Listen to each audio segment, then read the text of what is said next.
Salut à tous, bienvenue dans ce nouveau numéro de Tomorrowline.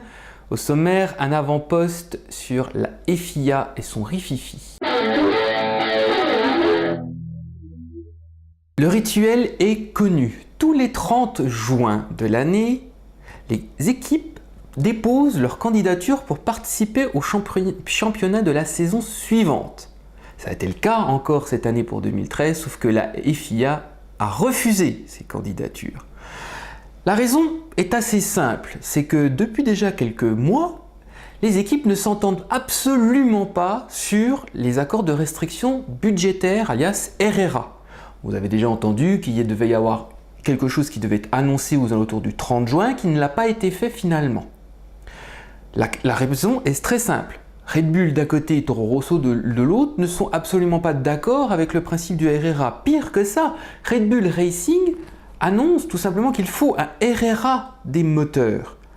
La tension arrive à un certain niveau au point que ça provoque un statu quo. Martin Whitmarsh, au nom de la FIA, indiquait ce vendredi qu'en fait il existait deux options et que désormais nous sommes plutôt axés sur la deuxième. La première option était entre le 1er et le 15 juillet.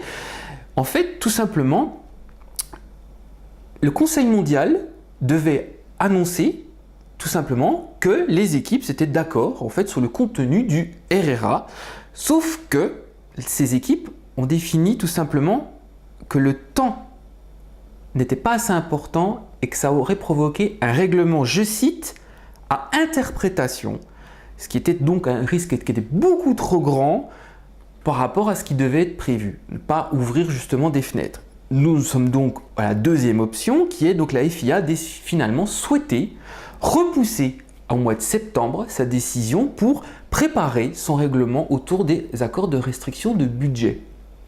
L'objectif de septembre est assez intéressant, mais c'est aussi un moyen de pression que la FIA impose à Bernie Ecclestone à propos des accords Concorde. Encore une fois, ces accords Concorde sont le centre de toutes les attentions en Formule 1 depuis le mois de mars.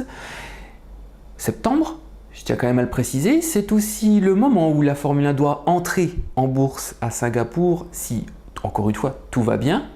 On se rend compte encore une fois que c'est un moyen, un petit fanion qu'on agite pour dire les choses, mais force est quand même de constater qu'à l'heure d'aujourd'hui, aucune, je dis bien aucune équipe actuellement en Formule 1 n'est inscrite pour le championnat 2013. Voilà, je vous laisse la Formule 1 pas tout à fait dans le même état qu'on l'a trouvé. Je vous donne rendez-vous non pas pour le Grand Prix de Belgique fin août, mais pour le Grand Prix d'Italie. Salut à tous!